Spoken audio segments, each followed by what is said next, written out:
show some love and things of that nature. So I don't know what y'all talking about, but maybe you can enlighten me. Then I'll go ahead and add it from there. Well, hectic because he said he was a bit tired today, so I said I was gonna do a little something on it. But, okay. Yeah, we was talking about basically it will cost you everything, meaning in terms of business and secrets that you should keep to yourself, so that basically you can minus the setbacks and trolls, haters, jealous exes, whoever's trying to stop you from what you're trying to build.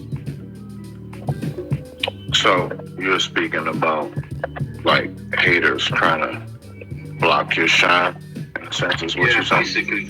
Yeah. Because I've been scammed, innit? I've been basically my phone and my email, all my information has been compromised. You know what I mean? So right. I'm going through these little issues at the moment. Okay. So what I would say is this. So you say that your email has been compromised, right? Yeah. Okay. I mean, you're going through some issues as far as, I guess, what most of us would call, I'm just trying to make sure if I respond all the way, haters, right? Yeah. One thing that I do know about any man and or woman of true success, if you don't come across that aspect of it along the way on your road and your trajectory of purpose being fulfilled, you're not doing something right. Now, the whole part of your email being, because, that's private information now. I'm not saying cheer that, no. What I'm speaking on specifically is you're not doing shit, bruh, if you don't have people that come for you. You ain't doing a damn thing. If you wake up every single day and everybody's always so happy with you, you want to know why? It's because you've never done anything to stir up the pot. And those who stir up the pot are generally those who actually shake up the room in the aspect of, hey, I got a different thought.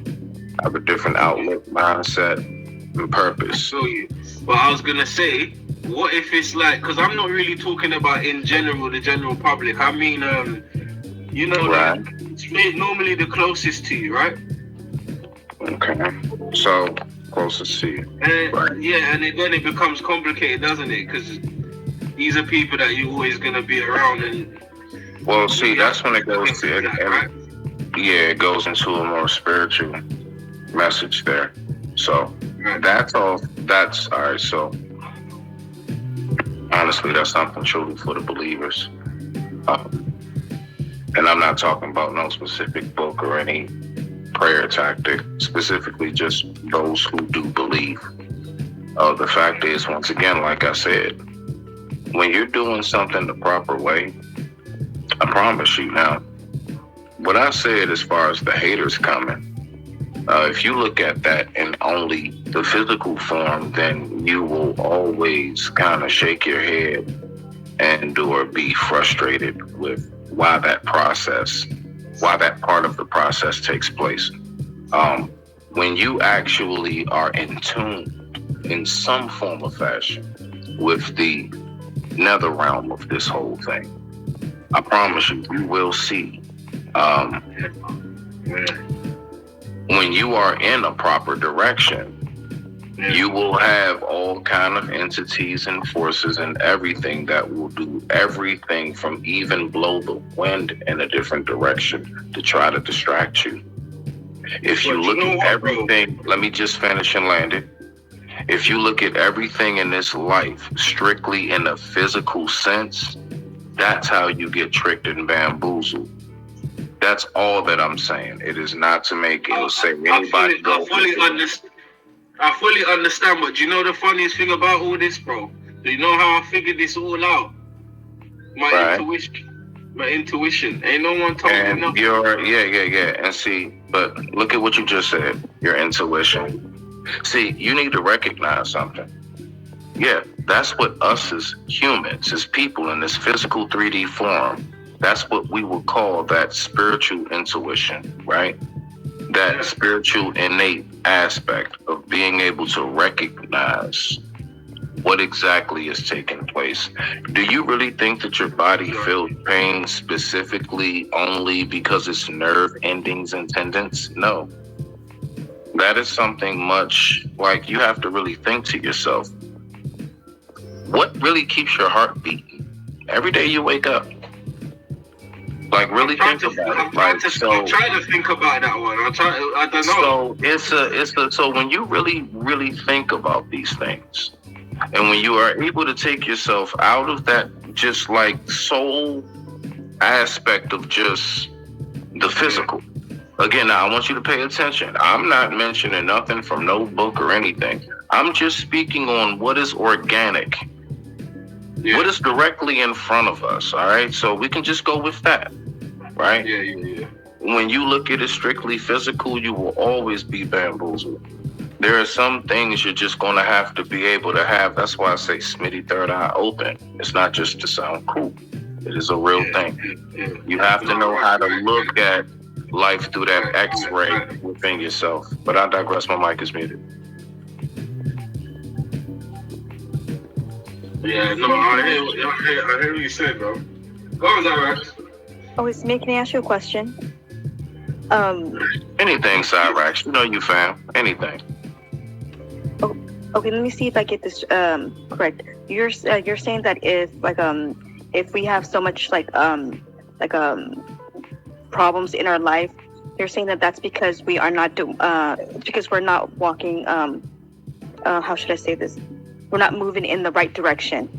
That's why we have so much problems. So until we move, we shift ourselves and move in the right direction, then everything will eventually fall apart. No.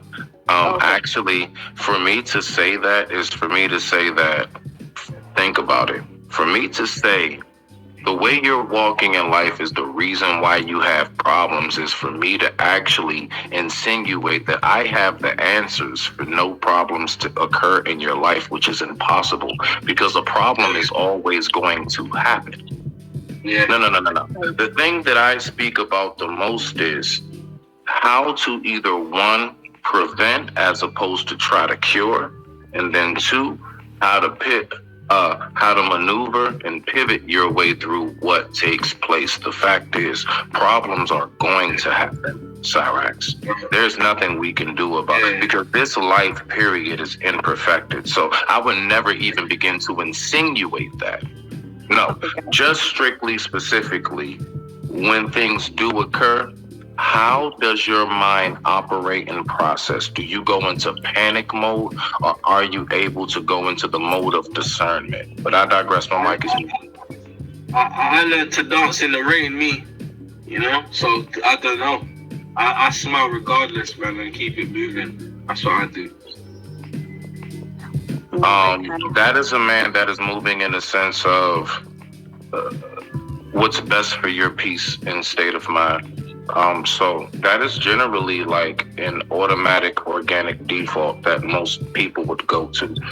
What would be the safest and most comfortable for my mental mindset? Because if you lose out of anything you can lose, once you lose this up here, it's over.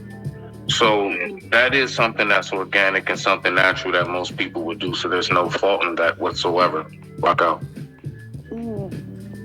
Okay.